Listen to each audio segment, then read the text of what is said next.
All right. Looks like we're live. We got a few guys in here. What's up, Brock? What's up, Sean Lai?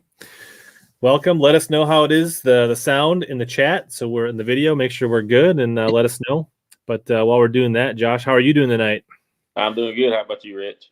Oh, I'm doing good. So you're back home in Alabama waiting for, you got, what, 3 of the next 4 in Alabama? I think so. It's don't have to go far for sure. We got the next one coming up, leaving next Sunday to go to Pickwick. So looking forward Awesome. to it. Cool. Very cool. Let's see here. Yeah, so let us know in the chat how it sounds. And so you got this. So those who don't know, Josh is a 2021 Bassmaster Elite Series rookie. That's got a nice ring to it. Did you qualify for the pro circuit and the elite last year, or just the elites? I did. I qualified for both. I sure did. I would have liked to fish both, but as far as financially, I don't know if I could do that. But I'd love to try it one day for sure. Sure. So you thought about going John Cox on it for a little bit. Yeah, I think he's trying to do all three. All right. Fish and Fix says we got good audio. Thank you.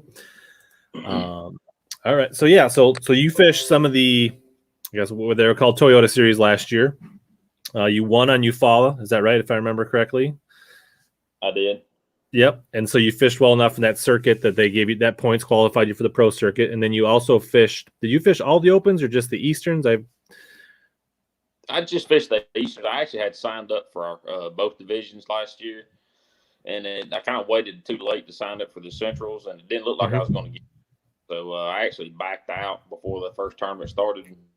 I just kind of, I guess, put all my eggs in one basket in the Easterns. So very cool. Worked out okay. I was lucky to qualify through those instead of trying to have to fish for both and try to get the overall points qualification. You know, if you fish if you had fished both divisions, you really get 3 chances to qualify for the elites. Absolutely. That's cool. So what was that your first year doing the opens, or have you done the opens previously to that? I fished the opens back when they were the Southern Opens about 4 or 5 years ago. Mm-hmm. And, I didn't do real good. I had a real good first tournament. I think down at the Harris Chain, I made a final day down there. Then the next 3, I didn't do real good.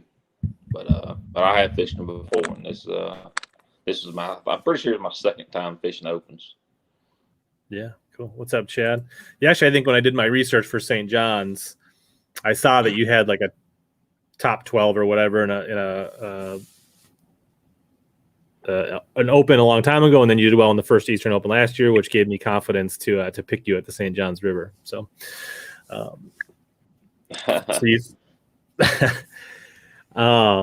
yeah. So what were some of the key takeaways? What did you learn from the opens? What were some of the high moments, low moments, or anything to highlight from the 2020 opens that qualified you for this year's Elite Series?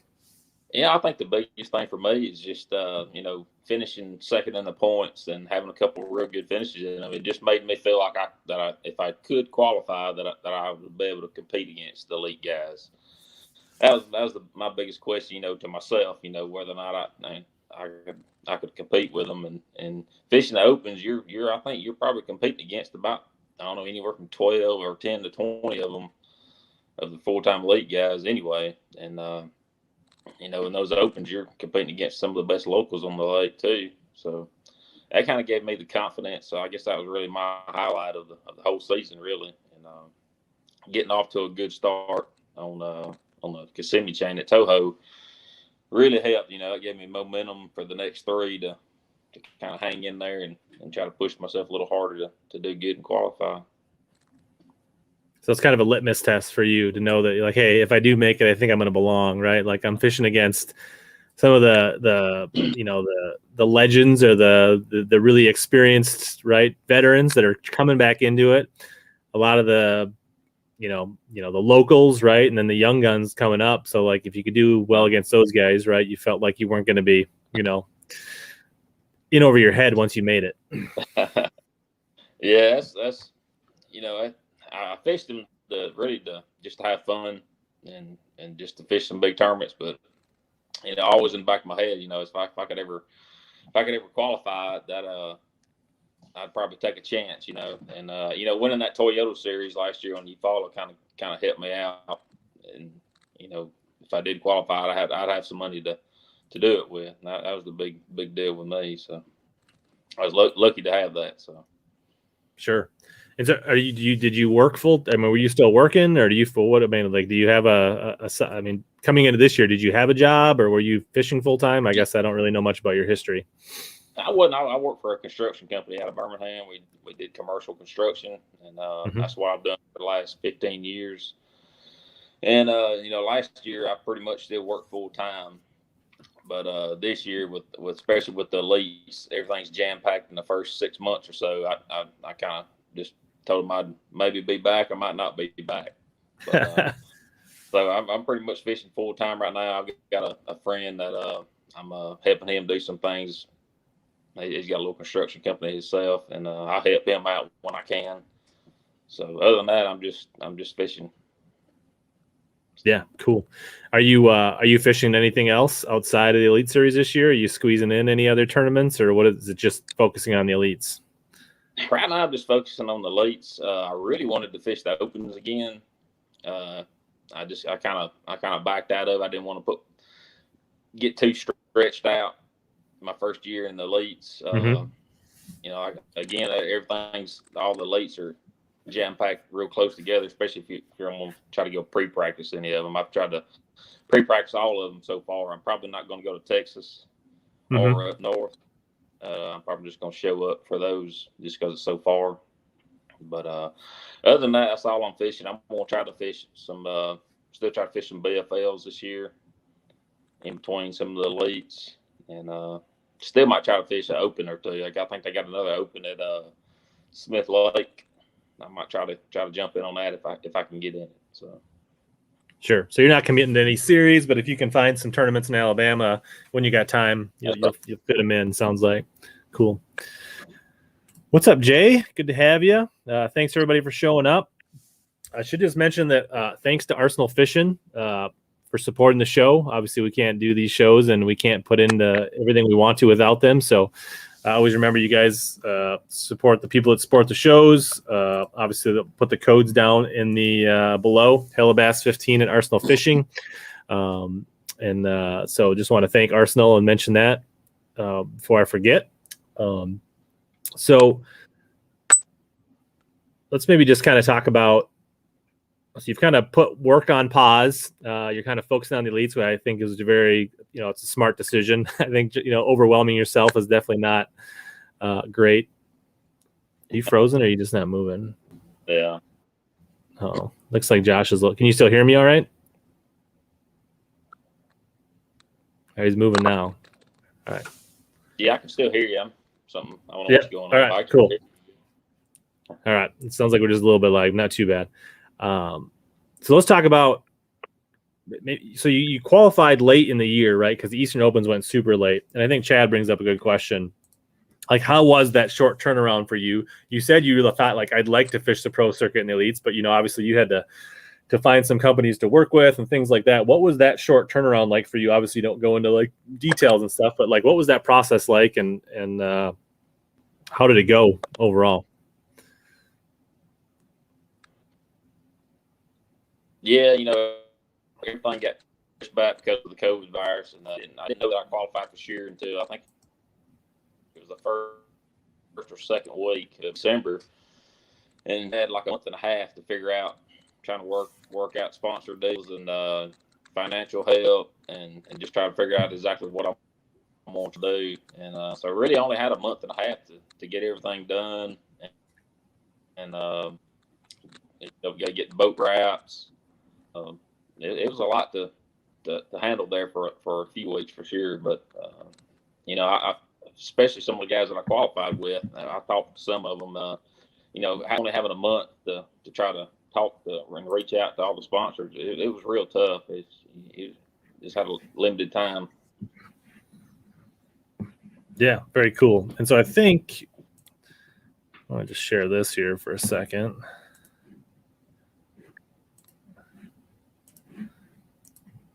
So I think you landed on, it looks like Reaction Innovations is your title sponsor. They are. Yeah, that's, I mean, and a cool company. I think we all know who they are. And I bet you there's not hardly a person in here that hasn't probably flipped a Sweet Beaver in their day. So pretty cool, good looking wrap. That's, I mean, is that a company you've worked with for a long time, or? Yeah.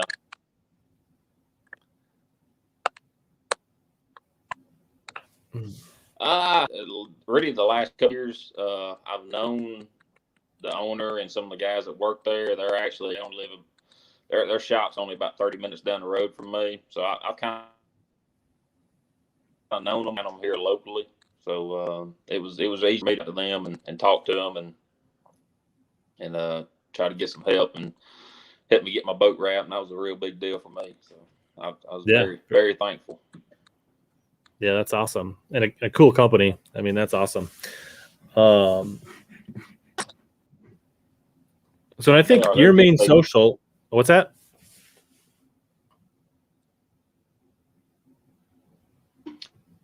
I said they're all good people at Reaction Innovations for sure. Yeah. I mean, obviously people that understand and know fishing, right? They come from a tournament culture, so they really understand tournament bass fishing. They're not just like a big company, a big corporate that's just like cranking out stuff just to sell it, right? I mean, like the stuff they make is really like legit. I mean, I can't think of a bad product that they make, to be honest.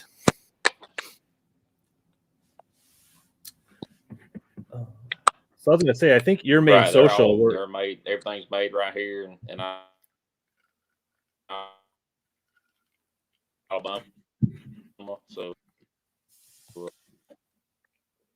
hey, Josh, it's like the lag's getting a little bad. So what I think I'm going to do is I'm going to remove you and have you click back in. Sometimes that fixes it. All right.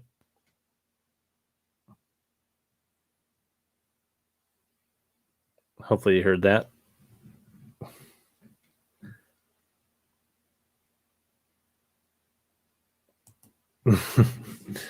All right. All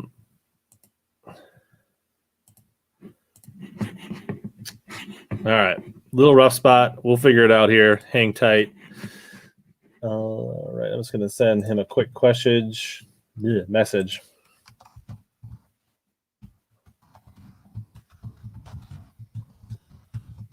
It was really good when we first started in the warm up, so go figure. But yeah, we'll get through this. I think Josh has got some cool information that we want to get into. Walt, as a rookie, are you finding other anglers to be helpful? We'll definitely talk about some of that. Fish and Fix, we can definitely check on the rods and reels, although I think I can tell already what he's using. Yeah, I'd like to hear about the Pocket Rocket as well. I've used it a little bit, so hopefully we get him back here in a second. Definitely some things I want to cover with him. So if you guys got some questions, we can get those tuned up. I do want to remind you a little later in the show, we will do the drawing for the TH Kustom wake baits. So if you didn't look at last week's stream with Trey Harple and leave a comment on that video, you'll have a little bit of time to get that done, and we will be doing that drawing a little later on the show. So that'll be coming up. So hopefully Josh will be clicking back in. Otherwise, I can answer a few questions. Yes, Brock, there was giveaways. It was TH Kustom, so we'll be doing a drawing a little bit later in the show. Sycamore, Josh is from Lower Alabama. He lives down near Eufaula in that end of Alabama. So, all right. Looks like you had a scenery change. I'm back. Yeah. You're back. Yeah, I hope it might have been me. I don't have a real good service. I moved to a different location in the house. Maybe you can hear me a little better now. So. Sure. Very cool. Yeah. So, yeah, last week's show was good. We actually talked a lot about Daiwa, and I think that's a company you work with, isn't it? It is. I'm new with Daiwa this year, the Daiwa and the Tackle Trap, so the local tackle shop here in Alabama. But everybody with Daiwa that I've been in contact with so far, they've been very helpful, and I'm pretty pumped up about working with them this year and look forward to hopefully a big future with them. So. Nice. Is that rods and reels? Rods and reels and line. Okay. And they're also kind of associated with Evergreen International. They're Mhm. kind of a big distributor for them, so I'm kind of in with both of them, and it's been I've been real fortunate to get in with those guys. Like I said, they're good people. I talk to them on a weekly basis, and they I think they come to all the elite events. Take pictures and do the videos for their social. Mhm. So it's pretty cool deal working with them. Very nice. Yeah, I've always been a big fan of their reels and things like that. I've kind of split myself between Shimano and Daiwa, and I don't really venture too far from those two when it comes to reels. So definitely make some good stuff. Let's talk a little bit about maybe your first two stops on the elites. So we kind of talked a little bit earlier. I picked you on the fantasy team, put it out on the internet for everybody to read, and you had a really solid finish at the St. John's River. I think you were, going into day 3, you were in the top 10, right? And then you just kind of slipped. You were one of the people who didn't catch the 25-pound bags on day 3, so you just kind of fell back a little bit. Yeah, I think I fell. I think I was in the top 10 after the first day, and I fell like 3 or 4 places every day. I knew they were going to start catching a lot of big fish, and I honestly never had a big bite. I was actually fishing in the area that the tournament was won in, but I never got around the right kind. I just had like a good average 16 and a half pounds a day, and that's what got me. I think I finished 18th. So. Yeah, a great finish. Obviously you'd love to be Brian New and win it, but you can't really complain about a top 20 in your first Elite Series event. That had to feel pretty good coming out of the gate. It did. It felt real good. I was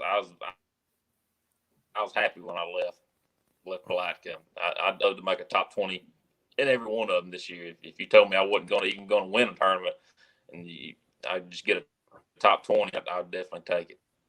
Yeah, for sure. You'd be right there at AOI if you did that. That's for sure. How did it feel to be like in the top 10 after the first day on your very first event? Like,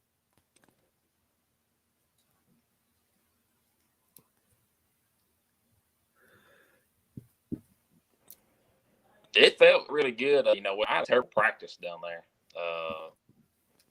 I don't think I ever caught a limit all 3 days of the practice in Palatka. And that very last day, it really got warm, and I started going up into some canals, and I finally started seeing some on the bed. And that's when we all knew it was going to happen.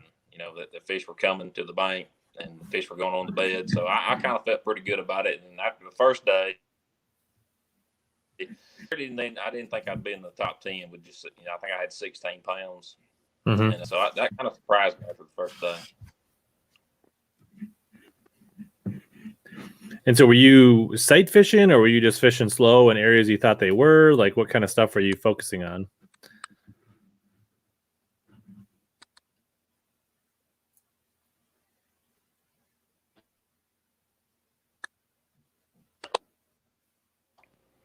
I was pretty much sight fishing the first 2 days. Third day, I did pressure. There wasn't any bedfish left. So the third day, I a little bit, and I drove further down the lake south, and I just had to start the pads and fishing new stuff. And I finally ran up on a fish in an area, but they were just 4-pound fish, and I just never could get around the big ones. Yeah, it's cool. I think you shared a couple of your setups, the machete worm and the pocket rocket, on your Facebook page, which no surprises. A couple of very popular style Florida baits in those two baits, so no surprise that they were a big player. Yeah, that pocket rocket did. Yeah, that pocket rocket, that's what I used to flip pads with, and I sight fished with that same set stuff. And in between, I'd throw a machete worm, as I was flipping and lead fish, swing the worm up and throw it around. I think I weighed in two, maybe 3 keepers on the machete worm, but else was on the. Yeah, cool. So for people that aren't familiar with the pocket rocket, which is a stick bait, I mean, it's in the kind of the same. Oop, there went Josh. I was just going to have him dive into the. So I don't know if his like just disconnected because I definitely didn't ask him to leave, or if he is trying to reset. So I was going to have him talk about what he thought of the pocket rocket, or how he thought it was different. So we'll see. It looks like he's back here again in just a second. All right, looks like he's queuing up, but his picture's not there. All right. Did you reset it or did you just reset yourself? Hey, I'm sorry about that, Rich. No, it's all right. I'm sorry about that. No, it's fine. What? So what? I was just going to ask you what. It says like I've almost got full service. I think it is you. I don't think there's any issues on my end. The people in the chat can let us know if it's just you or if it's both of us. But the maybe just give people some information that aren't familiar with the pocket rocket. It's obviously in a stick bait category, but what are some of the things you like about it that you think it makes it such a good bait?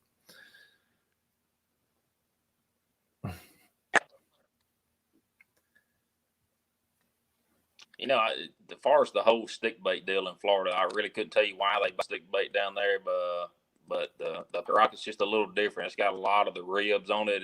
I think it moves a little bit more water, and having that real skinny midsection, it allows for a better hookup. That's for you using a 5/0 hook on the big rocket, especially flipping pads, getting the hookup.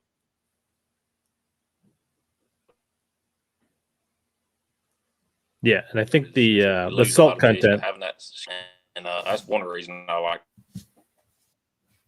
pocket rocket. Yeah, for sure. And I think when you're fishing it like this, right, on a Texas rig or something like that, having a little less salt content gives you a little more buoyancy, a little more action than maybe a Senko or something like that. So it does. All right. Sounds like I sound good. So there must be just something a little rough with your connection. We'll see if we can fight through it. Are you on Wi-Fi or are you on just your cell connection?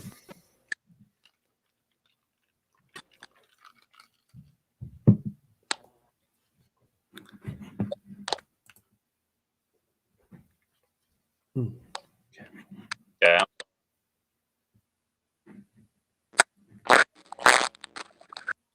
You still there? Yeah, I'm still here.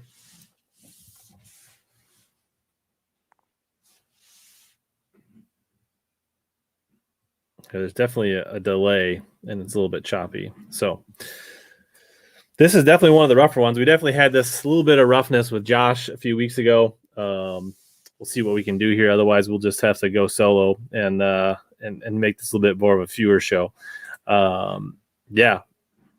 I hear what you guys are saying, and I definitely am picking up on that audio that it seems like if I wait long enough, I can get his response, and it's mostly good, but it's a little bit choppy. So not ideal. So I think I was talking with Josh in the pre-show, and he said this is his first time doing one of these lives or an interview. And that's part of the reason that I really wanted to reach out, because I knew Josh was a good fisherman.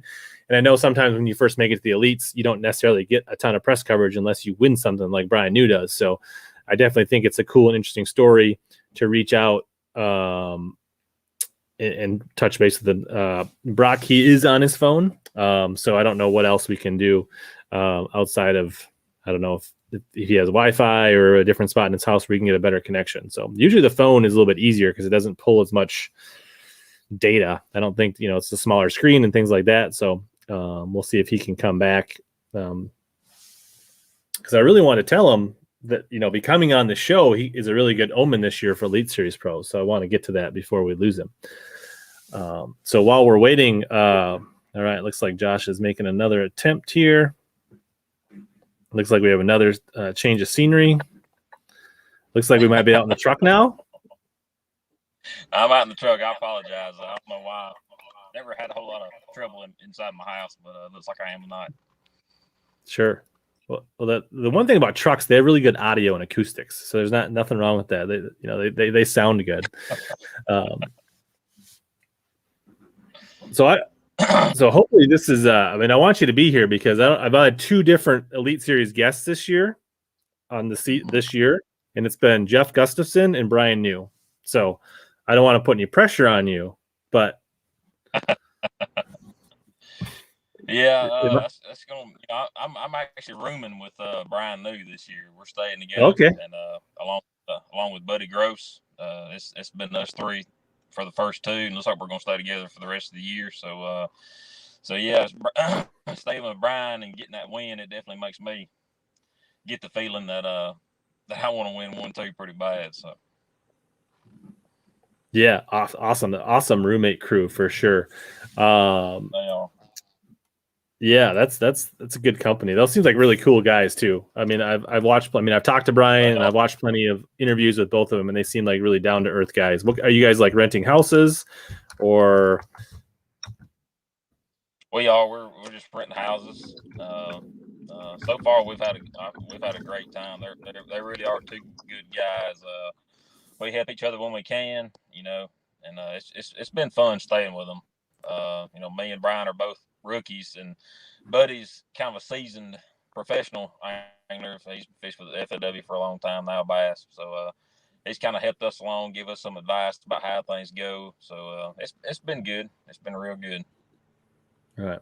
I definitely could tell the lag is cut down big time. So I think we're in a better spot now. So, and I think we talked earlier. Well, let's talk quickly about Tennessee River. You had a decent first day, caught 4 fish for like 6 or 7 pounds, which, doesn't sound great, but wasn't too bad for day 1 on the Tennessee River. What did you find much? Had you ever been there before? Did you pre-practice? Like, what were your thoughts going in that tournament? Like, did you feel good about getting 4 fish, or you had higher expectations based on your practice?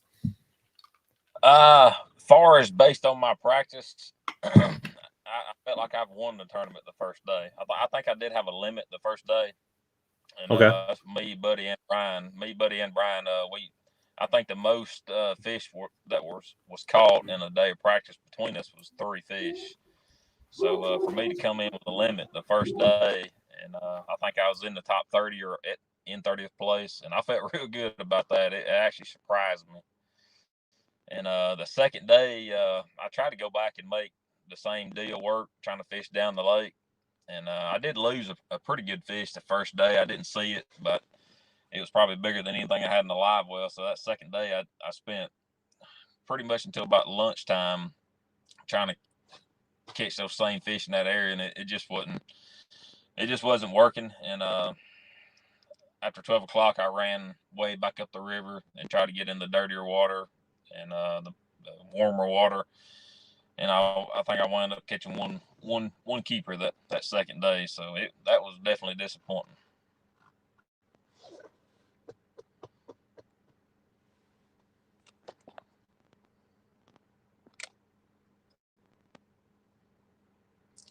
I think I've lost you now, Rich.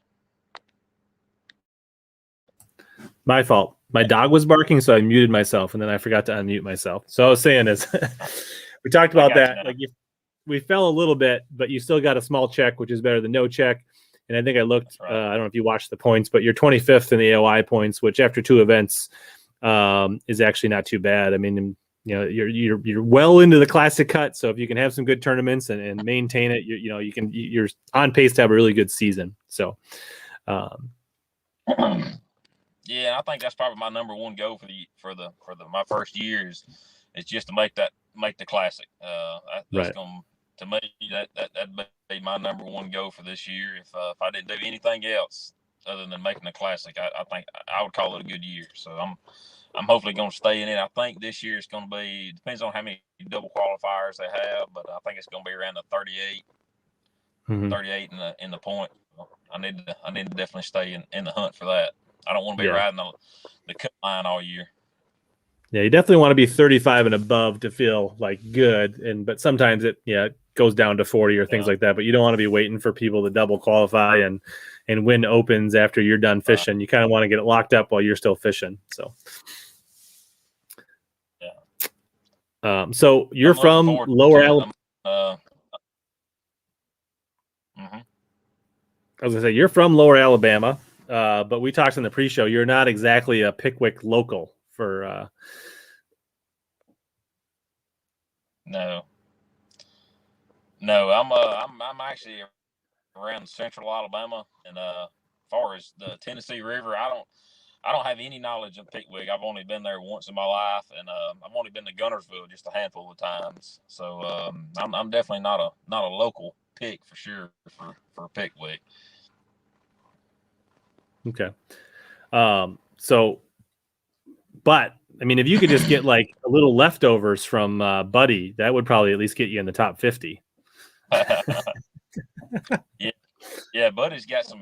He's got some really good history on Pickwick. I think. I don't think he has fished it, but just a handful of times. But I think he's got a first and a second. So he's got some good history. I'm gonna be following him around. Yeah, I mean, those were more ledge tournaments, definitely later in the year. But I think Buddy just, he understands the Tennessee River, so I expect him to be pretty good on Pickwick, regardless of what time of year it is. Yeah, and I think it's going to be, it's going to be a real shallow tournament. It's not going to be a deep ledge tournament. Previously, before they moved it, I think we're going to be at Pickwick in June. Mm-hmm. And I was really looking forward to that. Get out and fish out deep. And now that they've swapped the classic date in Pickwick, I think it's going to be more of a bank deal, pre-spawn, shallows. Smallmouth is going to be a real big player in this one. So it's going to be from what I've heard, Pickwick is fishing really, really good right now, and it's probably only going to get better by the time we get up there. So it's probably going to make a real good show. Yeah, I don't think 100 pounds is out of the question for Pickwick. I mean, that could happen. It's very possible. I think the couple guys I've talked to that's fishing the elites that know a little bit about Pickwick, they think it's going to take anywhere between 85 and 100 pounds. Yeah, awesome. Well, we're ready for that after one okay tournament and one pretty tough tournament. I think all the fans and all the anglers are ready to bust on them a little bit. So, I think we were talking a little bit earlier. What would you say your strengths are, and what kind of angler, what kind of tournaments do you prefer?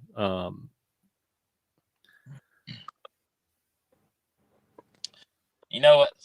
I've always fished, I guess, kind of shallow, living here on the Kustom River, but the last 3 or 4 years, I would say my strength would be fishing offshore. I started spending a lot of time on Lake Martin and Lake Eufaula, like we talked about earlier, and I've learned I like using my electronics, and I like kind of getting out and just looking around out deep, and sometimes you kind of get out there and get away from the crowd. Sometimes it's the opposite, though.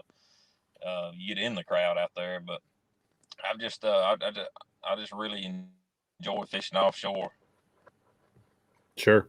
I mean, have you jumped on any of the forward facing or 360 or any of those? I mean, what do you have a preference, or what's your setup on the bow of your boat? I've got the Garmin Life Scope. I do have the 360, and I'm probably going to be running both of them here in the next few weeks. I might have to get a different mount so I can run both. But right now, I'm just running the Life Scope, and that's of course everybody's seen what kind of damage it can make, and it's probably going to be a player at Pickwick too. Maybe not as much as people would think, but I think it's going to be a player at Pickwick too. Yeah. I mean, I agree. I think there's going to be a lot of good fish caught shallow, but I still think there will be offshore fish to be found, and it'll be really interesting to see which one actually wins the tournament. Yeah, it's like I said, between the smallmouth and the largemouth, I don't know. It's just hard to say right now which would win. I think you could possibly win it with a mixed bag, but 25 pounds a day of smallmouth can be done at Pickwick right now, and of course 25 plus can be done with largemouth right now. So it just depends on how much pressure both of them are getting. So it's just hard, it's just real hard to say. It's just going to be a lot of fish caught. Yeah, the upside is like Pickwick has those freak show, like it's not uncommon to catch a 9, 10. I mean, 9, 10, 11 pound fish. Largies live in Pickwick and they're caught. I mean, you see them pop up on the ABT and places like that all the time. So, like somebody could easily catch a 30 of largemouth one day. I mean, I wouldn't be shocked. I mean, it wouldn't be easy, but it wouldn't be like fall over, like surprised by any means. No, I'm not going to be shocked at all if somebody weighs in a 10 pounder. And there's probably going to be actually a lot of smallmouth over 5 pounds weighed in. And, I think they actually catch, a few 7 pound smallmouth up there this time of year. So it's going to be an interesting tournament. Yeah, for sure. So looking forward on the schedule, obviously it's one tournament at a time, always focusing. But are there any events on the schedule that you're excited about, or you have more history on, or you think that people should watch out for you?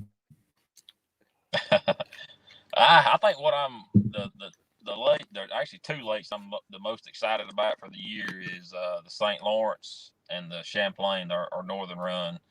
I've never been up north fishing. I think Champlain I think you can do both largemouth and smallmouth. From what I understand, there's a lot of grass, offshore grass fishing. And the St. Lawrence is pretty much just a current smallmouth deal. And those are the 2 that I'm really looking forward to, even though I've never been there. Those are 2 kind of legendary bodies of water that the bass has always been to over the years. So it's been fun to watch that, and now to be able to go to them and compete at those places. I think it's going to be real fun for me. Whether I do any good or not, it's going to be fun. Yeah. If you have the time, I would suggest going up early. Obviously you can't go on those bodies of water early, but like go into a Cayuga or something like that on the way up, and because fishing up north in the summer is just a blast. So like I would totally either go a week early or stay a week late and have some fun. Like that's highly recommended. I've kind of already planned on doing that. So I know I'm gonna go up at least a few days early to go fish somewhere else. And depends on how my tournaments go. I might stay another week or 2 and go to some more lakes and try to just have some fun. Yeah, very cool. So obviously you're looking forward to those because it's like the new experience, should be really great fishing, kind of bucket list. But I think there's 3 tournaments coming up in Alabama, and I think Neely Henry is probably the one you have the most experience on. Yeah, Neely Henry. I live about an hour from Neely Henry Lake, and usually far as fishing local tournaments, local trails, BFLs. I usually go up there once or twice a year for a tournament. So, I don't have a whole lot of knowledge, but I kind of know what goes on at different times of the year.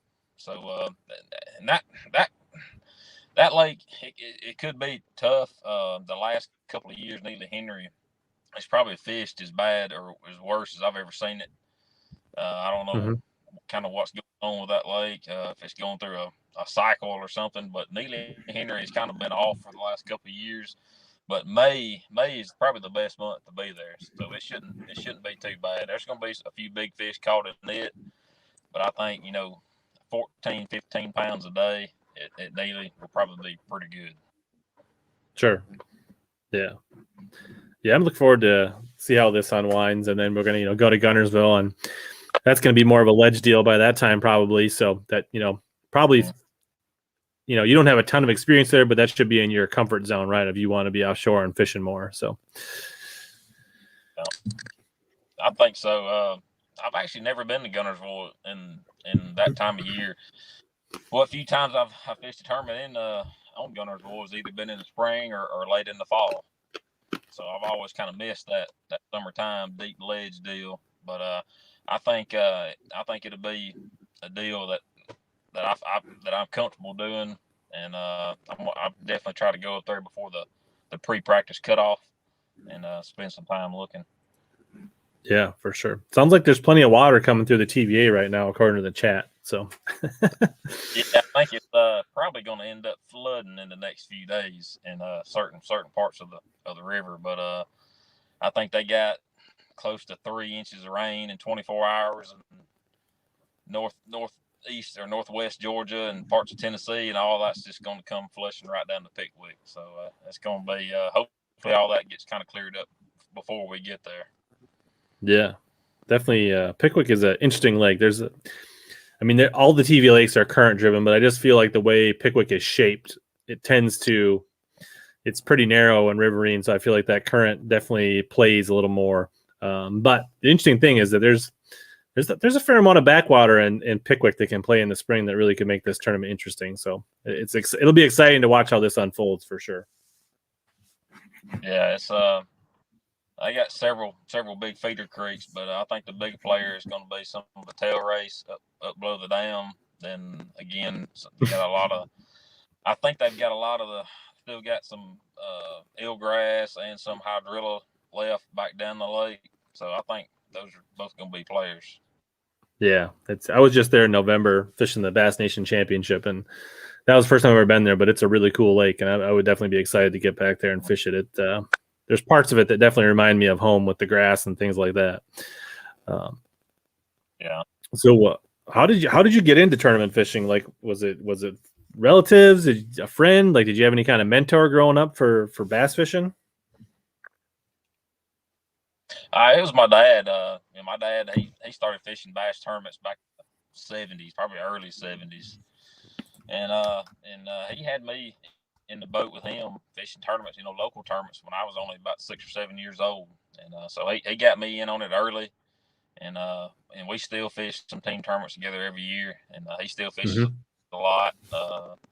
I kind of quit fishing there for, I guess, around the age of 14 or 15 through my early 20s. I didn't hardly fish at all. I kind of got on doing some other things, other sports, and I really didn't get back into tournament fishing until I was in my mid 20s. Girls, and I got to racing some motorcycles, and I think that was worse than the girls. So, I got back in around 25, and I've been doing it ever since. Nice, very cool.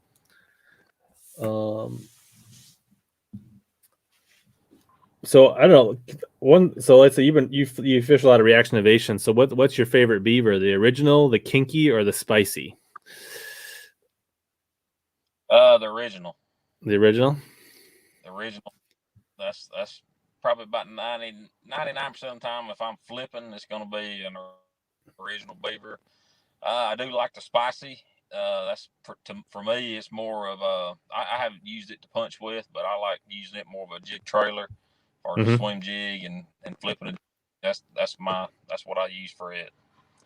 Yeah. So, and I think as far as our next 2 or 3 tournaments, the skinny dipper, any kind of swim bait, I think it's going to be a big player, especially at Pickwick in a couple of weeks. So. Yeah, very cool. What's your go-to beaver color for flipping? Black red flake. Okay. So the black neon, basically. Yeah, black neon, and it's probably a toss-up, really. Magic Cross Swirl and black neon is that's my 2 colors. Yeah, I'm a big tramp stamp guy. Yeah, I always figure like I can't decide if I want black or blue or green pumpkin, so I just throw one. You're good. If they look at the one side or the other, they'll bite it, right? So. Yeah, like I said, that's probably their #1 seller too, especially over the last year or 2. Tramp stamp. There's a lot of tramp stamp beavers go out the doors down there, and it's fun to say. Yeah, David, I think we missed it. We were talking. Josh, I think, has only been on Pickwick one time in his life, so he's definitely no local to that. So he's much more of a Neely Henry, Eufaula, Martin. That's kind of the area where he's spent a lot more time. So what boat are you running this year? 21 TRX Triton, 250 4-stroke Mercury. It's actually the same boat I had last year. Since I didn't qualify till late in the year, I was going to keep my boat another year. But when I qualified, I was like, I'd really like to get a new boat to fish at least. But I just didn't have time to get one ordered and get it home and get it ready and get it wrapped before we had to go to Florida. So I'm in my 2020 Stratton that I ran last year, and right so far it's been bulletproof everywhere we've been this year. It's been super long runs, and I think just about everywhere we're going this year, other than Neely Henry, I mean, you could run an hour, 2 hours in either direction. So it's been a gas burning year so far. For sure. And I don't think running about 2 years is such a bad deal anymore. Like, especially now, like, I think that this year is like enlightened that there's a definitely more than a handful of guys that are in a similar position. They're like, I'm not even going to try to get a new boat. You know what I mean? Like, they're like, it's, and I know some people have gotten to schedule more where they switch at the break, like in July when you guys have that off month or something like that, just because like in the, this late winter, it's such a rush and it's cold and it's freezing and it's like everybody's trying to order their boat at that time. So I wouldn't be surprised if we see kind of a shift in that. So. Yeah, there's I'm not the only one running a 2-year-old boat in the lease this year. There's actually some that's running 3+-year-old boats, and I like my boat right now. Like I said, I was going to keep it another year anyway because this one is set perfect. I've spent a lot of time setting it up, and getting everything right, so it's not going to hurt my feelings to fish out of a third year. So. Yeah, and it's working. Like you get a new boat and everything's supposed to work, but it doesn't always work. Like it's so yeah, we talked about this a little bit. We talked about this earlier, Brock. He's running 360 and live scope. So I think he's kind of just got his electronics set up the way he wants them, not versus like he's not tied to any one company.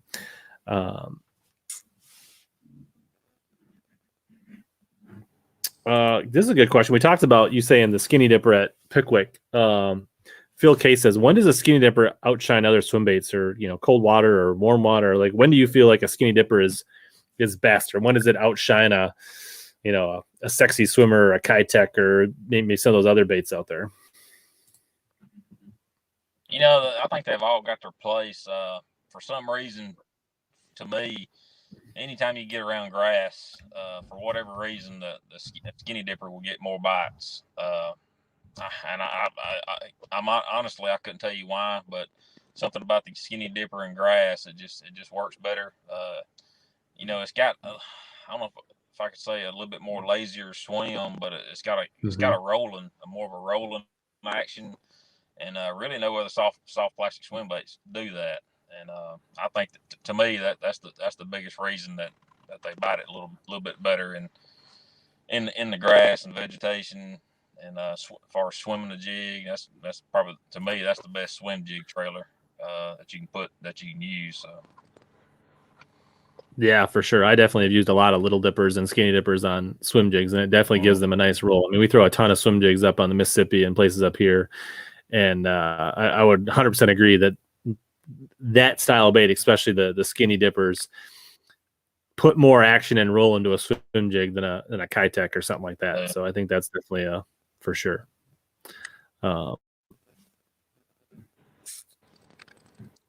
So do you have a favorite lake outside of Alabama?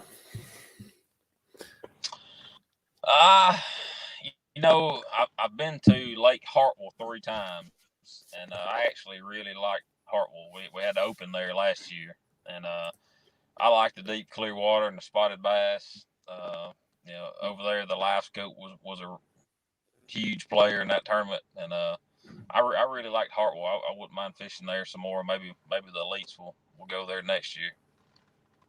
Sure. So I mean, you've probably caught some smallies in Alabama. Do you have a lot of experience with smallies? I don't.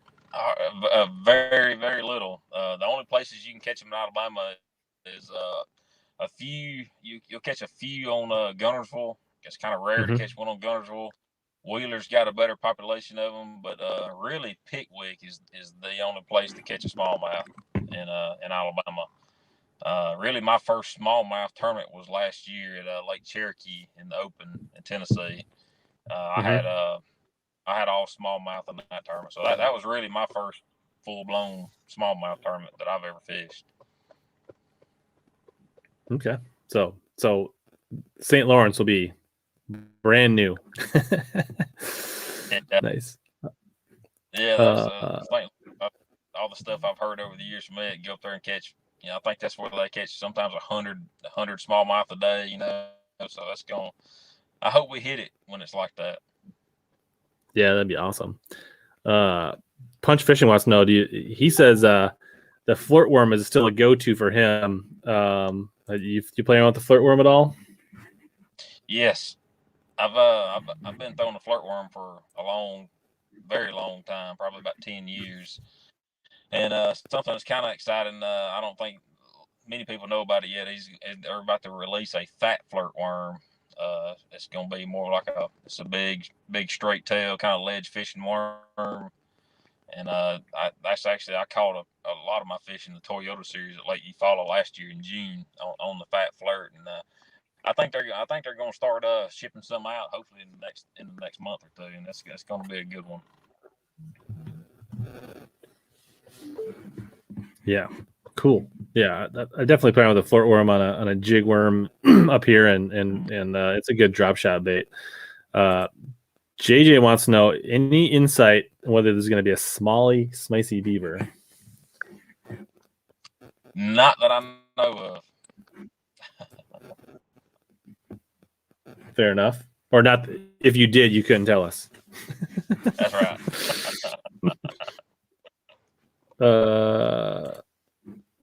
Sycamore Downs, what do you like about spotted bass?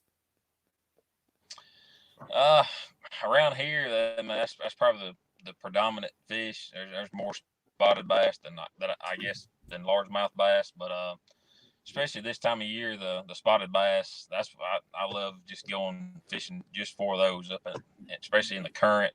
They're so big or so fat and strong this time of year, and it's just fun to catch them. You know, some of especially the lake, the lake that I live closest to, it's got a lot of Florida strain largemouth, and this time of year when it's cold, it's just hard to catch them. But the smallmouth, the spotted bass this is the best time of the year to catch them, and it's not uncommon to catch a 4 or 5 pounder almost every trip sometimes. So that's kind of what I grew up doing. My dad was a spotted bass fisherman, so I've always leaned more towards those. Yeah, very cool. Colton wants to know, can we see Gary Klein next week? Actually, good segue. I'm taking next week off. There will not be a stream next week because I'm taking the family to North Carolina. So that's your heads up. But I think the next 2 weeks after that, I've got a guy, Bart, who films with Scott Martin. And then, why am I blanking on his name? Josh Bertrand. Another Josh. Is the MLF. So we got a couple of good guests coming up. That's a good question from Bob. How would you obviously you only have 2 elite events, but how would you compare or contrast the difference between the elites and the opens? What have you noticed so far, the differences in the competition and the format?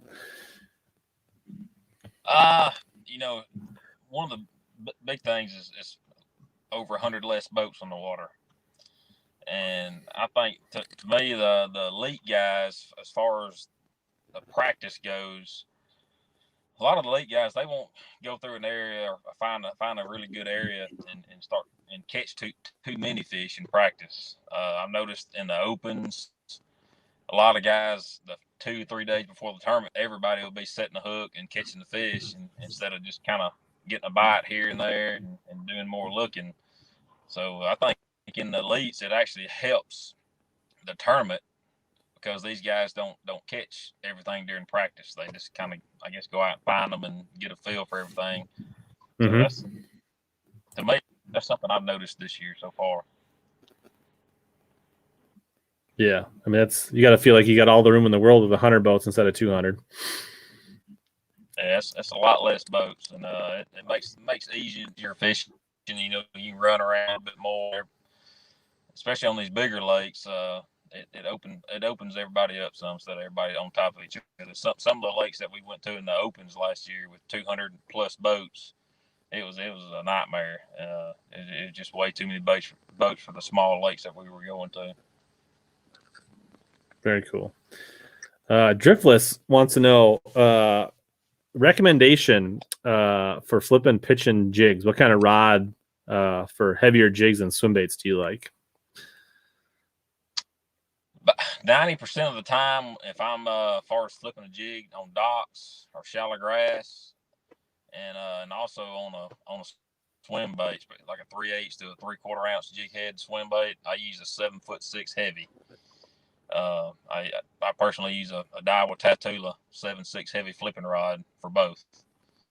If I'm gonna be punching a jig, which really don't do a whole lot, of course I step up to a bigger rod, but like I said, 90% of the time, just pitching, flipping boat docks, flipping bluff walls, or scattered grass. A 7'6" heavy is my go-to. I've probably got, I'll probably have 6 or 8 of those same exact rods on my deck when we go to Pickwick.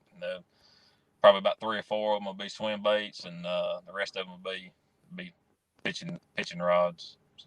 Nice. Very cool. Yeah, I would echo that. I mean, most of my jig rods are 7.4, mag heavy, fast action, Dobbins rods. Mm-hmm. So it's very similar. Like, I'm a big fan of those longer, heavy action jig rods.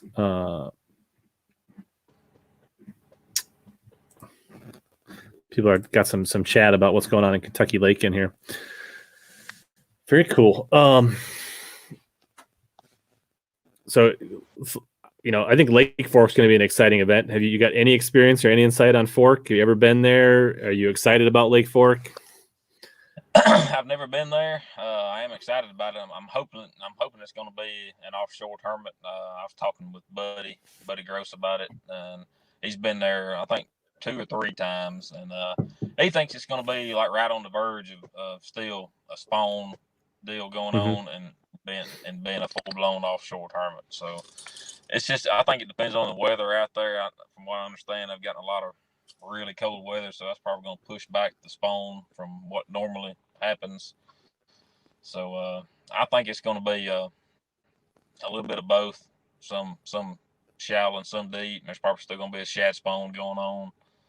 So, but I'm definitely looking forward to going out there, and I'm gonna try to fish offshore. That's for sure. That's what I want to do. Yeah, I think. I mean, obviously, last year's tournament was pretty cool to watch, and what was it last year, the year before, and what Brandon Cobb did was really cool. I think that was 2 years ago now. Yeah, 2 years. But I think if they could get a little more post spawn and get those fresh fish showing up on humps and points and shoals, it could be a much more exciting tournament to watch, much more wide open. Yeah, I think I think it's going to happen like that. I think you're going to see both guys up on the bank and out deep. I don't know if it's going to be like a 10XD kind of out deep deal, but I think there's going to be enough fish out off the bank postponed for some guys to make the top 10 doing it for sure. Mm-hmm. Colton says, what would you throw on Lake Fork early spring? I think lipless cranks are super popular. I bet you A-rigs are pretty popular there in the early spring. Obviously, you can't throw those in the Elite Series, but if you're fun fishing, and jerk baits, that's probably the 3 things that I would throw the most. I don't know. What do you think? Like that, I don't know how much. From what I understand, there's not a whole lot of hydrilla on that lake right now. So if I could find some, I would definitely be throwing a jerk bait, chatter bait, and a swim bait.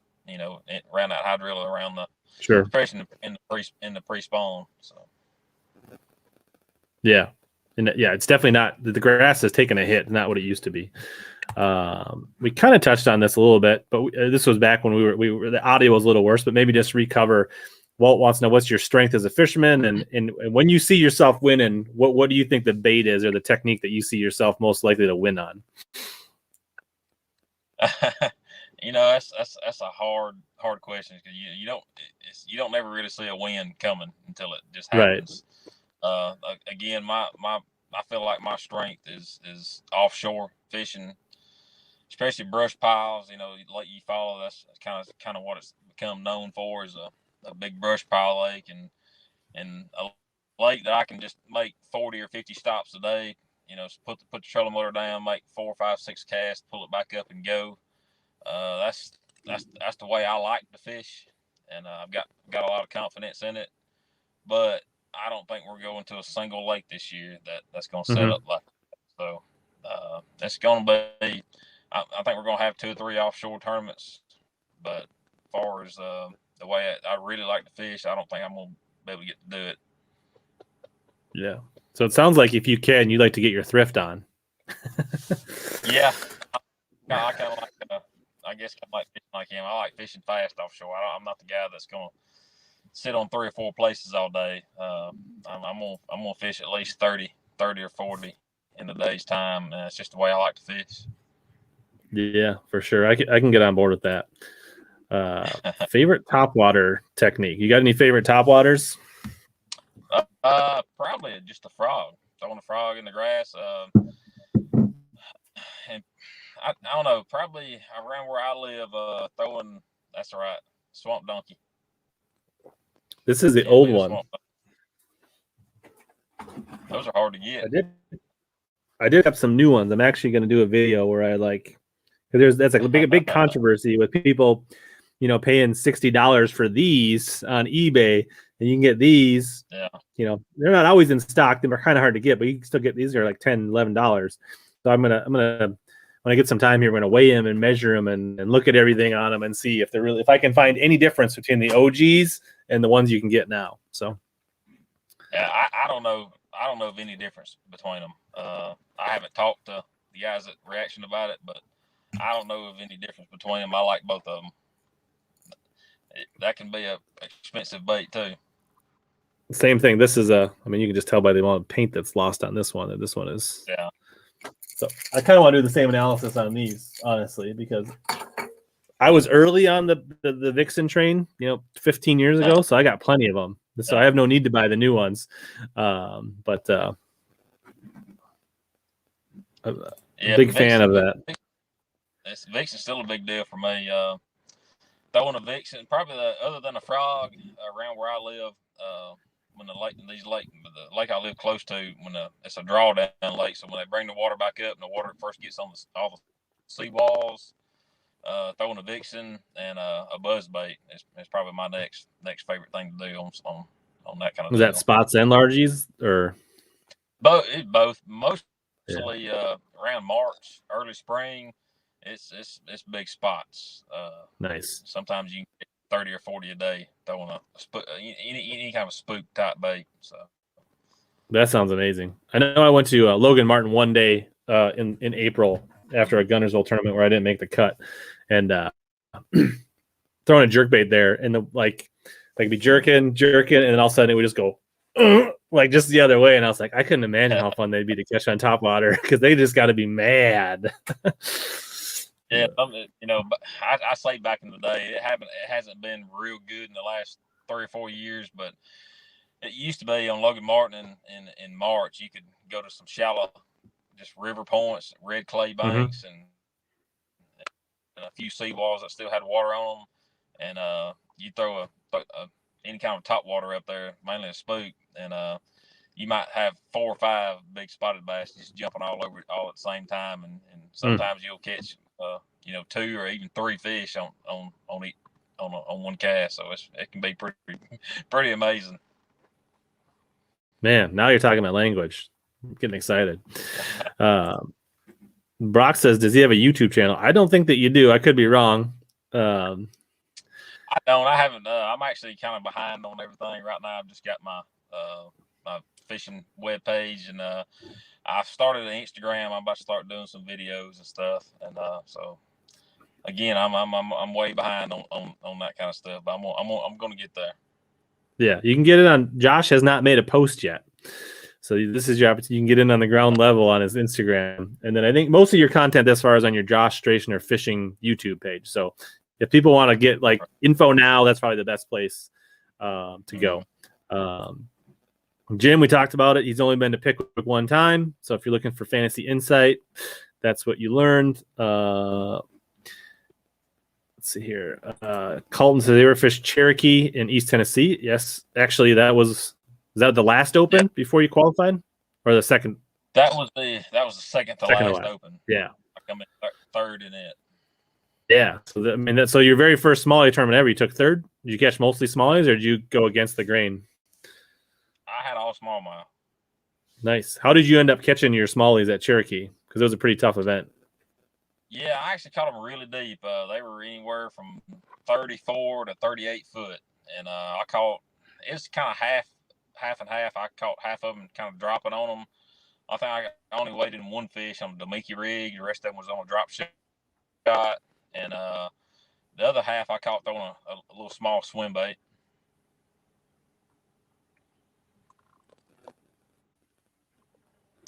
Cool. Yeah, I think. So I think, yeah, for those looking for fancy fishing, I think for Josh to be strong, where he can get on an offshore bite. That's where he feels comfortable, and I think he definitely knows Neely Henry pretty good. He knows where the boat ramps are on Neely Henry. Let's put it that way. That's right. I think Neely Henry's going to be. That's kind of I'm not going to say my most hated lake, but I've never. That's really the only lake that around where I live that I've never won a tournament on. So okay. So maybe this will be the one. Well, I told you, right? We've had Brian New and Gussie on this year, so it's only a matter of time. So you just got to figure out when. And I figure if you can win one of the next two, then I shouldn't have problems booking guests from here on out. People should be calling me to get on the show. That's right. I don't think we talked about Lewis Smith. It isn't open. Are you thinking about getting in the Lewis Smith Open? I'm actually probably going to call tomorrow. From what I've heard, all the opens are full. So yeah, so it'd be pretty hard to jackpot an open this year. It sounds like so. Yeah, if they're full, there's no chance they're going to let anybody get in. But maybe if I have a few guys drop out, I might be able to squeeze in there. So I'm going to call and find out. Yeah. So, yeah, Colton, we did talk about this. He does have a live scope on his boat. How long have you had live scope on your boat? 1 year. 1 year. So you used it last season during the opens? I used it full season last year. I was actually a little late getting in on the live scope party. I think it's been out for, I guess, about 3 years now, but I finally broke down and bought one last year, and it's definitely helped out the way I fish. Sure. Well, I mean, what would you say is like, I don't know, the biggest takeaway or the biggest thing that was eye-opening for you when you put live scope on your boat? Just seeing fish react to different baits and or not react. Or not react, sure. And really in fishing places that you can look and you can pull up there, and if you don't see a bass, I won't even cast. Before, I didn't know that. I might spend 10 minutes there casting at a brush pile or whatever it is, and I'm fishing, and there wouldn't be a fish there. Now, you can pull up there, and if they're there, you're going to see them. So it can save you a lot of time. Yeah. Are there any scenarios that you think that there are times where they're there and you can't see them? Sometimes, if you're fishing a lot of real big, thick brush piles or thick timber, of course, you're not going to see every fish that's there, but you're going to see, I'd say probably 75% of them, if they're there, you're going to see them on the live scope. And far as fishing, just open ledges, shell beds, you're going to see every one of those. So right. And at least if you are going to make a cast, even if you don't see a fish, one, you can tell whether you made a good cast, right? Because you can see whether you're hitting, right? And then if you make 2 casts and you don't see any movement, right? Like, then you can be really, if you didn't even get enough reaction to like pull a fish up or get it to like show itself, then you probably feel pretty confident that they're either not there or they're definitely not going to bite, right? So, yeah, that's what I'm trying to pull up and leave. Yeah, cool. Good question for Brock. I mean, you kind of took a break in your former years, but you got any tips for young anglers to be successful in tournaments? Man, I know it sounds kind of, you hear all these other pros saying it, but just spending time on the water. That's probably the biggest that time in the water and spending a lot of that time in the water with your electronics. Electronics is such a huge player now. I was late getting in on it. Some of these guys now is 15, 14, 15, 16 years old. They already know just about everything there is to know, as far as how to set up units and use them. And that's probably the biggest thing I could tell a young guy coming up is spend a lot of time on the water and keep looking at those screens, learn what bass look like, and try to fish different lakes. Don't fish your same local one or two lakes all year long. Try to, if you can, venture out and fish some different kind of bodies of water, and you'll be amazed what you can learn by fishing a new body of water. Yeah, for sure. And I think don't be picky, right? Like if you got time, ride your bike to a pond. If you can join some junior clubs, if you can find an adult club where you can fish as a non-boater, they get you to lakes. Like just figure out as many ways, an uncle, a brother, a neighbor, a friend, like whatever you can do to get on the water, just get out on the water. There's not many people that will turn down a kid if you take the time to approach them and ask them to take you fishing. I promise you that. You're right. I wouldn't turn one down in a heartbeat. And also too, fishing as a co-angler in the BFLs. I know some guys that they did that for 5 or 6, 7 years, and they've learned a ton, doing that. And some of them moved up the pro circuit as a co-angler, and that's just information and stuff that you learn that you'll never see anywhere else. Fishing with a team partner or learning on your own. There's no way you can learn all that from what you can see and do and going as a co-angler. Yeah. And I think the one thing you forgot to mention was keep watching the HellaBass YouTube channel as much as possible.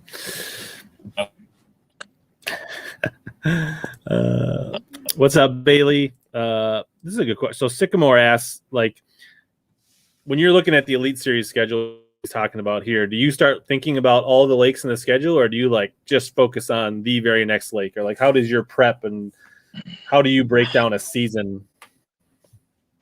I've been 2 lakes at a time. Like right now, I'm about 90% just focusing on Pickwick. In the back of my mind, I'm looking at Lake Fork. I may or may not try to go out there between now and Pickwick. So I'm not looking ahead more than 2 tournaments. I'm not studying on the internet about any of them other than the 2 that's right in front of me. Nice.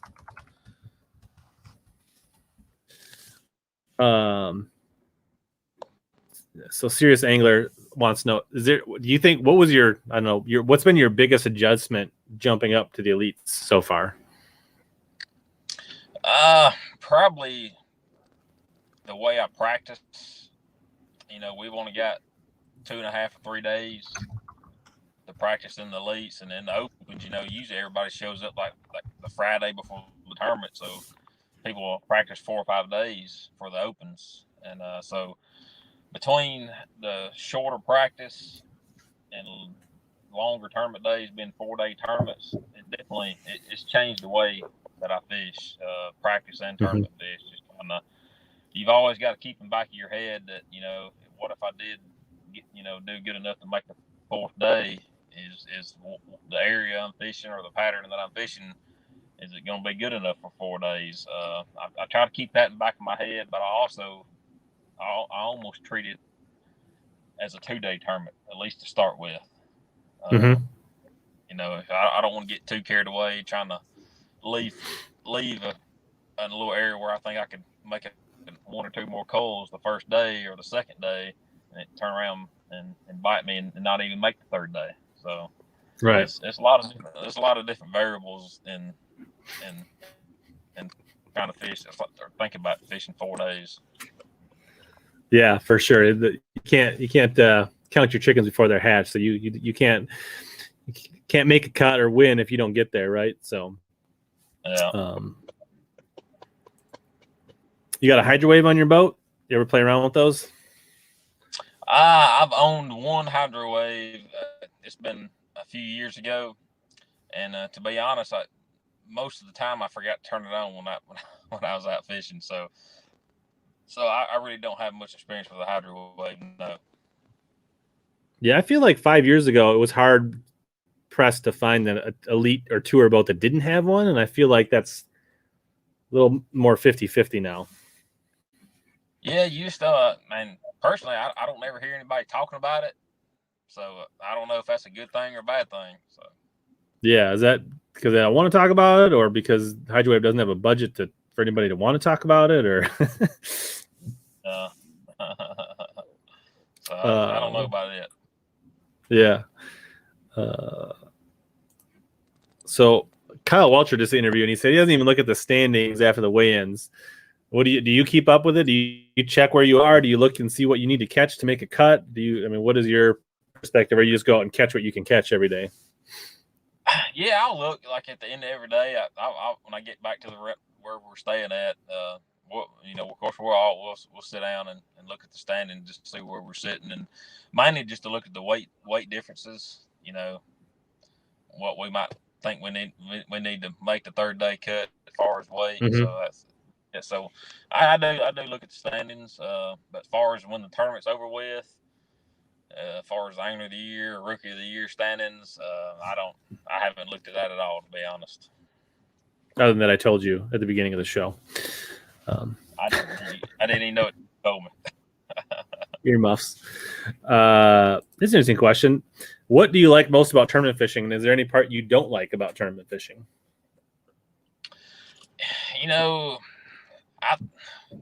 Just the competition part of it. If I had to just go, I know it's probably bad to say, but if I just had to go fun fish the rest of my life and couldn't fish a tournament, I don't know if I'd keep doing it or not. I like the competition. I like getting out there and trying to outfish people, and people trying to outfish me, especially people That's probably the funnest part of it to me. Is just the competition, and the bigger tournaments, the better. I've always gotten fired up, about a tournament when there's a lot of money on the line. And of course, fishing the elites you couldn't be fishing a bigger tournament. So it's been a pretty cool deal. And as far as something I don't like about it, I don't know if there's anything I can say I didn't like about fishing, especially the elites or any tournament fishing, to be honest. Mm-hmm. I don't know, maybe getting up too early in the morning. Yeah.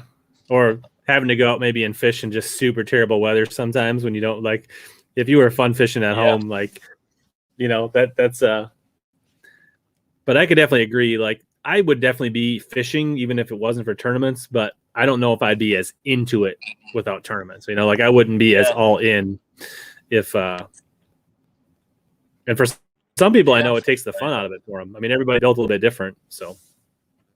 Yeah, everybody's different. I definitely still fish, don't get me wrong, but just the competition part of it, just it pushes me a lot harder than it normally would, just going out fun fishing and doing that. But going back to what you said, the probably the most hated thing to me about tournament fishing is the weather. Matter of fact, the second day at Fort Loudon last week was probably the coldest I've ever been in my life. I didn't dress properly. I didn't have enough clothes on, and I made a super long run. So I got wet inside my rain suit, and it was like 40, 45 degrees and raining, and it was miserable. So you're saying if AFCO or Sims or Blackfish or anybody wants to you got room for them, like for some? I got plenty of room. Thank you, Sean. Appreciate it. I'm just glad you're out of the elevator, buddy. Thanks for the super chat. So Colton, you must have a tournament of Okeechobee coming up. And I've never fished in Okeechobee in early March, but I've watched a few tournaments. I don't know, do you have any thoughts? I've got some thoughts, but if you got some, I'll let you go first. I've never been to Okeechobee. I've been to several lakes in Florida, but unfortunately, I've never been to Okeechobee. It's all about the spawn down there right now. I know they're about to start up tomorrow, I think. So Yeah, but I think this time of year, right? I think a skinny dipper, right, or a gambler big easy, something like that, or a big full size skinny dipper, right? Like reeling over that hay, covering water. Like if you don't have a lot of experience, I think that's where I'd start. Is cover some water with those, and when you get in an area where you find a concentration of fish, then you can slow down and soak a stick worm or do some other things. But that's what I would do: is cover water, find that clean water, find that hard bottom, cover water with a swim bait with a beast hook or something like that. And when you get some bites, slow down and pick it apart. That's the biggest to me in Florida, just finding the fish. Then once you find them, slow down. Fish just stay in that one little area all day. I still like throwing that big swimming worm, a machete worm or ultraviolet speed worm. But to me, the every time I've been to Florida, I've done pretty good, and it's always just been finding an area that I got confidence in and staying in it all day and not doing much running around. Sure. So opposite of how you normally like to fish. Right. Yeah. What's up, bait man? Good to see you. Sean, I am easy. That's all right. So punch fishing, he's a little bit of a Daiwa Shimano high-end nut. So I guess give him some details on your flipping setup, your frogging and flipping setups. This year I'm just using the HellaBass series rods. It's got the full cork handles. I'm a cork guy. I love a full cork handle, and they're not super expensive either. Most of my life, I've always tried to buy the super high end rod and reels. I've had Mega Bass rod and reels, just spend a fortune on stuff. And it seems like as I get a little bit older, I'm starting to tone it down a little bit. And to be honest, with the Tatula rod and reels I'm using right now, I'm just as happy as I was with a $1,000 rod and reel setup. But sure, I'm using the Tatula Bass Series rods and the Tatula SV reels. I'm a left-handed guy, so I got all left-handed reels. But as far as frogging, most of the time my frogging setup is the 7'1" heavy jig rod. That's what I like throwing a frog on. If I'm fishing some super heavy, throwing around matted grass, I'll use the 7'4" frog rod. But as far as skipping around docks and shallow grass and just, to me, normal everyday frog fishing around where I live, it's just gonna be like a 7'1" rod. Nice. What gear ratio do you like for frogs, and what reel? The Tatula SV 8-to-1. Mm-hmm. And as far as line, most of the time I throw 60 or 65 pound any kind of braided line. I've been using this year the 8 grand, I think, Daiwa J braid, mm-hmm. and I've been pretty impressed with that.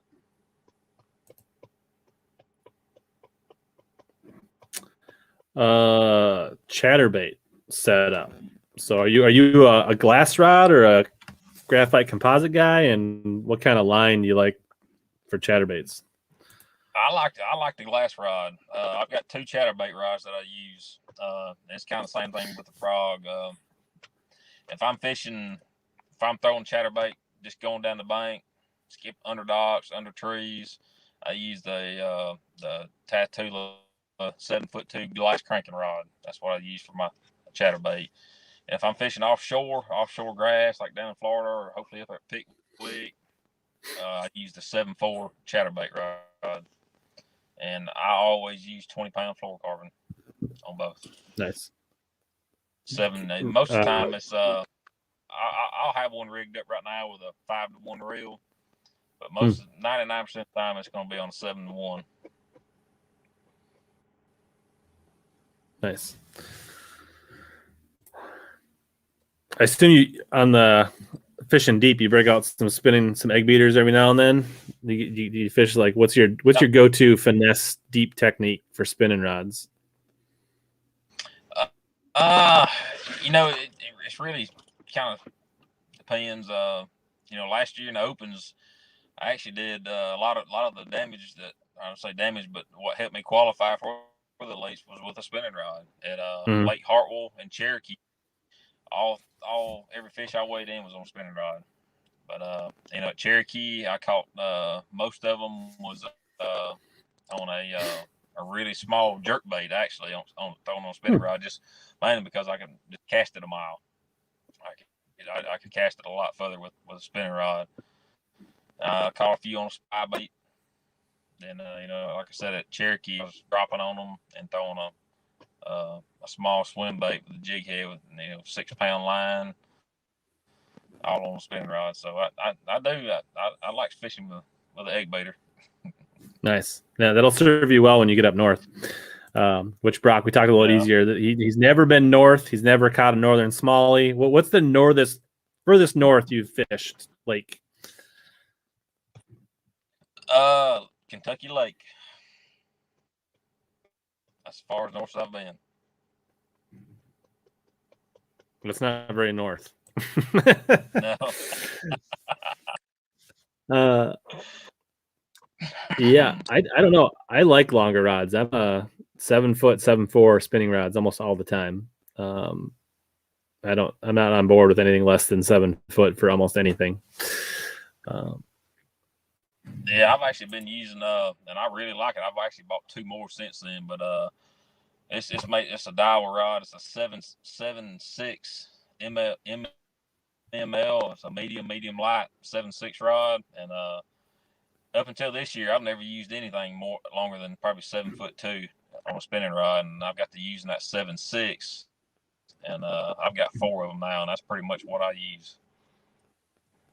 Yeah, you might want to get an extra couple of those before you head up north. Yeah. So Matt's joking. He says, "Hope you know what a northern pike and they have teeth, and you definitely don't want to lip those when you come up north." But you got chain pickerel down there, right?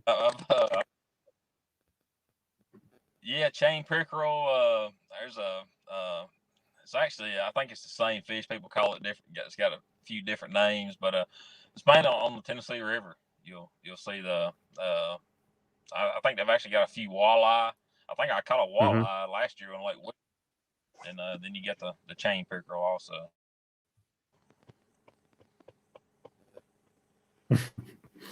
Nice. Awesome.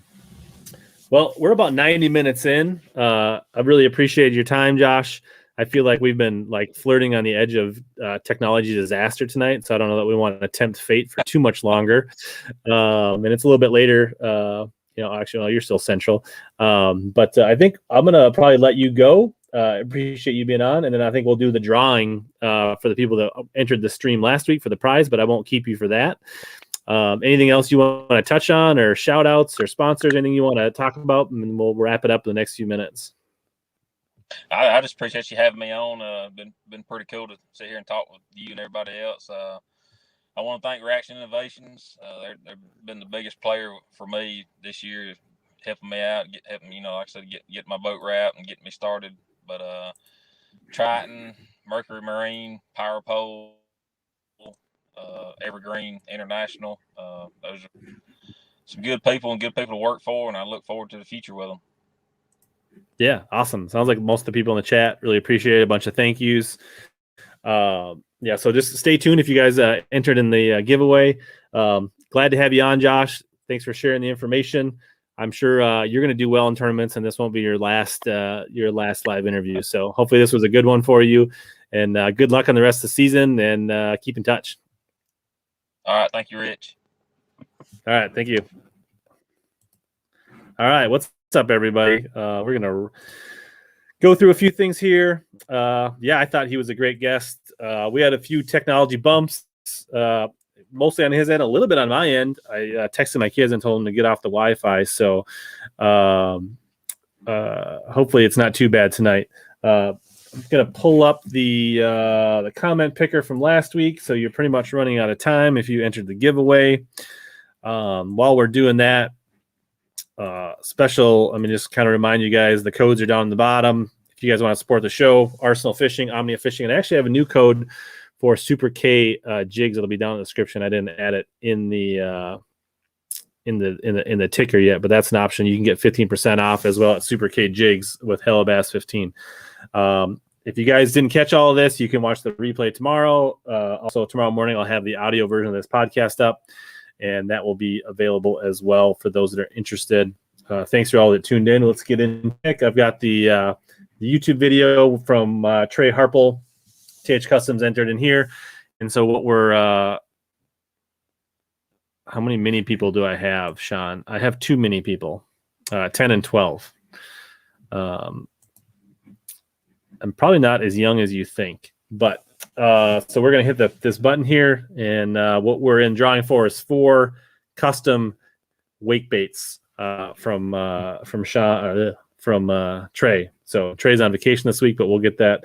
So let's hit the button, include replies, allow duplicates, nope, and then continue. Looks like we had 50 comments. Looks like 20 unique comments. Darius, who was on the stream tonight, who was most excited about the adrenaline craws that we talked about from Omnia last week. So Darius, if you're still on, congratulations. I think you know how to get a hold of me one way or the other. Hit me up on Facebook or Instagram, or leave me a comment with some info how I can get a hold of you.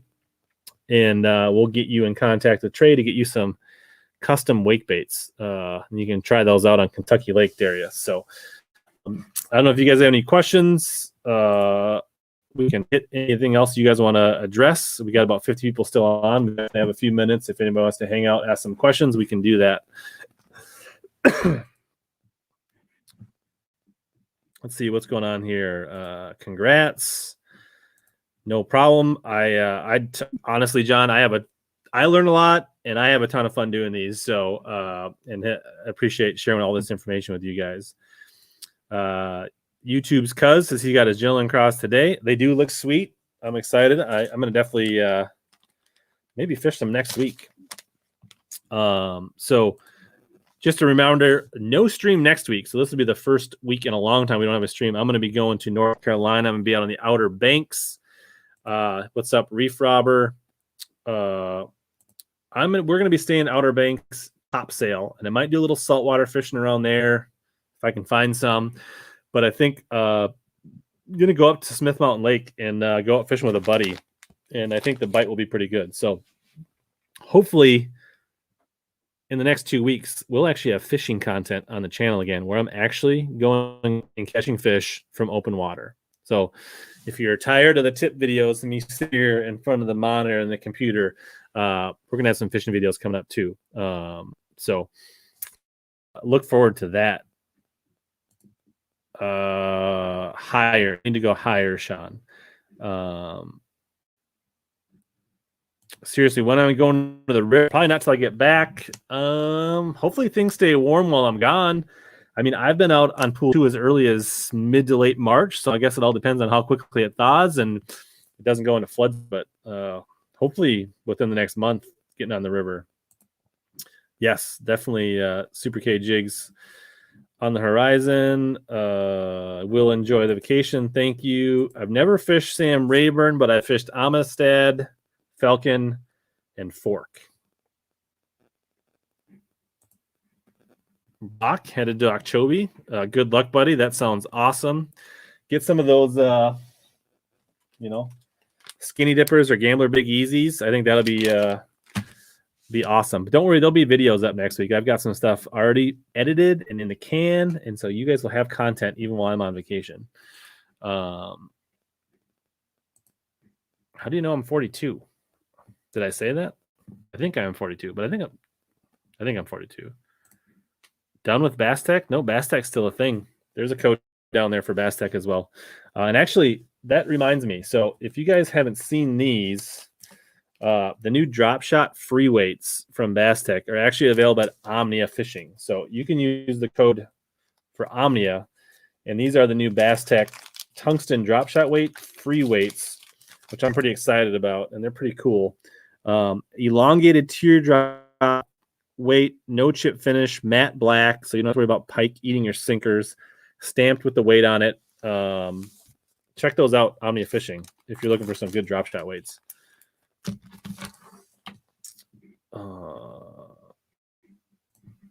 50-degree water in 3 different lakes today in Illinois. That sounds juicy. So I don't know. Anybody got any questions? I can wrap it up, or we can chat. I'll leave it up to you guys. I don't have anything on the agenda. I did got something cool from Super K. I'll show this thing off. So they have a bait they call the Clacken, which is their bladed jig, which I think I've got. Right, and I think I showed that off. But they have this, what they call the Clackong, which is a 1-ounce version. But check this thing out. They sent it to me to potentially try down in the salt, but I don't think I'm packing enough heat or rod for this Megalodon bladed jig. That thing is just, I mean, look at that. It is massive. But if I was bringing a big enough rod, I definitely would throw it, but I don't think I have room without bringing the boat to pack rods big enough for this thing. Yeah, Omni does have a great stuff in stock. It's amazing the amount of great stuff they've brought into inventory in the last couple months. Like, they have legit really made huge strides in bringing in some cool stuff. Sure, Brock, if you ever want to do something like that, we could arrange that. Do I take stimulants or do you sleep? Sleep is overrated. Power naps are a good thing. Yeah, this definitely legit, like pike muskie or like maybe on OH Ivy. But I think it could be good in the salt. Yeah, the drop shot weights, the free weights, those are from Bass Tech. You can find them on the Bass Tech website, or you can check them out on, actually, the best place to probably now is on Omnia and use my code at Omnia. Probably not going muskie fishing anytime soon, but it could be good for big redfish. Exactly. If you were in a place with big enough bass, I mean, that's not bigger than like a swim bait. I mean, right? I mean, like, this is compared to a Dream Smasher, right? It's in that same ballpark for sure. You catch a 2-pounder on that. So,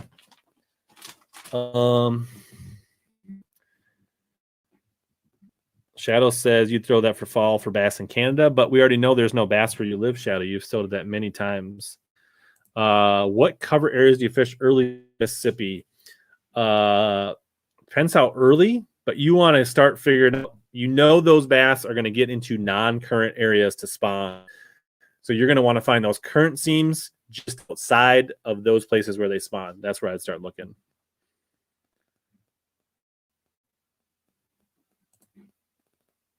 Good to know, John. I'll take that in kind. If I end up fishing more than a few days, I'll think about getting a guide.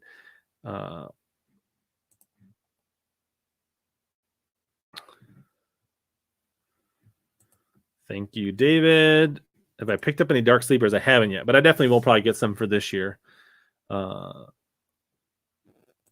right. I mean, obviously you can't sleep shine with all the live YouTube on. Yeah, I agree. If you're around the right size bass with the right size forage, bass would definitely smash that giant chatterbait. So, cool.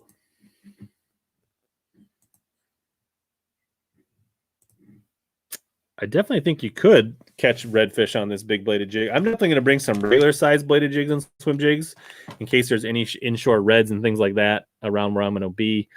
I'll have some, I'm going to bring some like Kitech type swim baits and jig heads. I'm going to bring some bladed jigs, some swim jigs, some small cranks, and try that around some of that stuff to see if there's anything that wants to play inshore. Yeah, Gabe, I think ready for the Yoda series on Ozarks. Hopefully the ice has melted and you don't have to plow ice. I've seen some videos from there, but good luck, Gabe. Brock just got a Panoptics. Awesome. Interested in the big blade Brian Thrift chatterbait. Yeah, I've seen that. I haven't heard about when it's going to come out. Opinions on the OG Slim. I think it's a good bait. I don't have any yet. I've been kind of lazy on stocking up on those. I've got some Frit sides, but I'm definitely going to get some OG Slims if I pay attention and actually order them. I think they're going to be a great bait. I haven't used them yet, obviously, because I'm iced in. All right. I'll be down for some dark sleepers. Thank you, Matt, for stopping in. Yeah, he definitely is successful.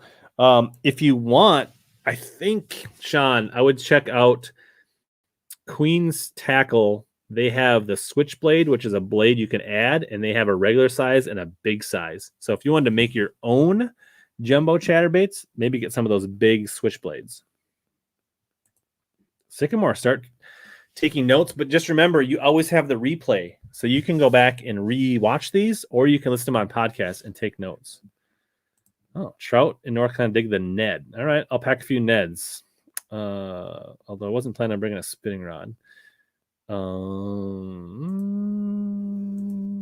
Tight action. Don't know we all like a tight action, tight wiggle. All right. As long as all right.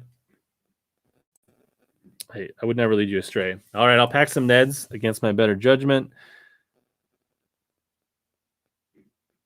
All right, that's interesting. So were made to replace the original DTs, but Tim says they're a completely different action. So what do you think, Gabe? Like a finesse jig, jerkbait? What do you think is going to play down there to get bit? Is the warming trend going to help it like pop out of its funk? Be interesting.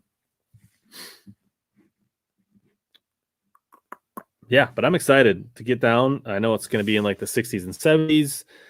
Hoping to have a little bit of fishing down there, but it'd be nice just to get a nice weather and just get ready. And hopefully things have like progressed when I get back home and we're close to getting on the water.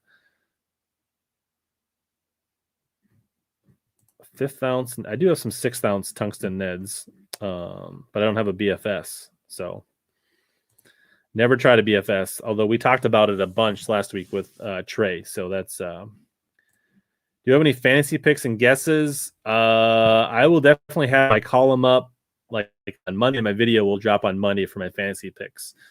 But I think for Pickwick, I think Justin Atkins will be really strong. He's going to be pissed. That's his home lake. I think like guys like Buddy Gross. I've definitely made some picks, but there's definitely some strong. And I'm here's my hot take. I don't think I may take Hackney every event the rest of the year. I think every year there's an angler or two that get on a super influential run, and I think this is Hackney's year, and I don't think anything's going to stop him. So I don't know if I'll ever not pick Hackney this the year. Probably just shore fishing Sycamore. We'll have the beach, and then we have like a sound or canals behind us. So we have some options all within like really close distance to where we're staying.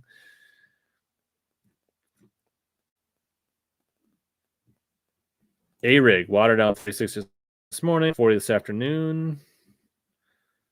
Yeah, I think Hack Attack. Who else could be really good in this event? I feel like I'm missing somebody that can be really strong, but I can't remember. But this Pickwick event is going to be really awesome to watch. I'm going to probably be ignoring my family on vacation to watch this Pickwick tournament. So actually, it's the week after, but my picks will be coming out that week.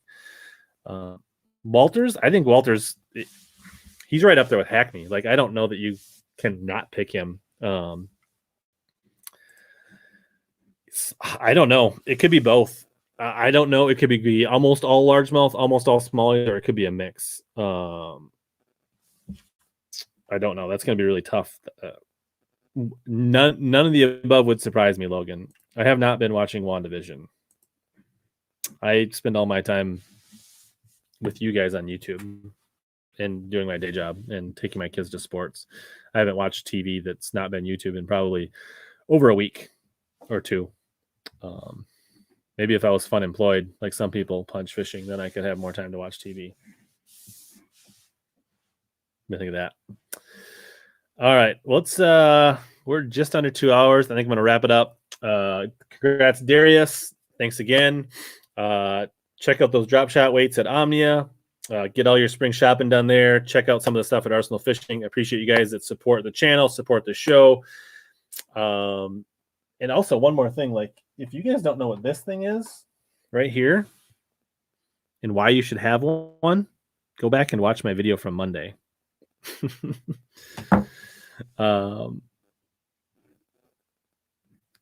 Yeah, the Militan was crazy. Those are some good videos. They were super long, but they were pretty amazing. Will patterns you discovered on Pickwick play? Not the same patterns, but I think some of the areas I fished will definitely still be a deal on Pickwick. I'm pretty sure one of my main areas that I fished was where Hackney won that FLW tournament. And I think those grassy areas around whatever that island it was that I fished above the Natchez Bridge will play. Those areas will play. But there will be more areas that will play because there'll be so much more water in the system. They'll be able to get in some backwaters where there's like cypress trees and things like that that you couldn't even get into when I was there. How many pounds? I would say somewhere between 80 and 100 to win.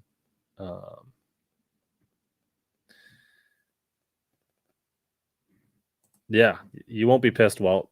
Promise you. What's the first tournament on our schedule this year? I think my plan is to fish a late April or early May tournament on the river out of Wabasha. Is my first planned tournament.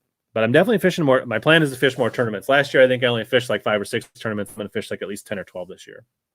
So, yes, enjoy the week off next week. Enjoy somebody else's content. We'll see you in 2 weeks. I think when I come back, we're having Bart from Bart Tusick Media. He's going to talk about fishing the opens, about fishing the ABT, and about filming for Scott Martin. And the week after that, we're having Josh Bertrand on from MLF. So a couple of good guests coming up for sure. And actually, there's another show that's going to be kind of a surprise show coming up in that list too. So there's a few shows coming up. I don't remember the schedule exactly. Let me tell you. I could bring up my content calendar. Stream schedule. Wait. Yes. So March 17th. So March 10th, we're off. March 17th will be Bart ABT. Special unique show, March 24th. More on that to come.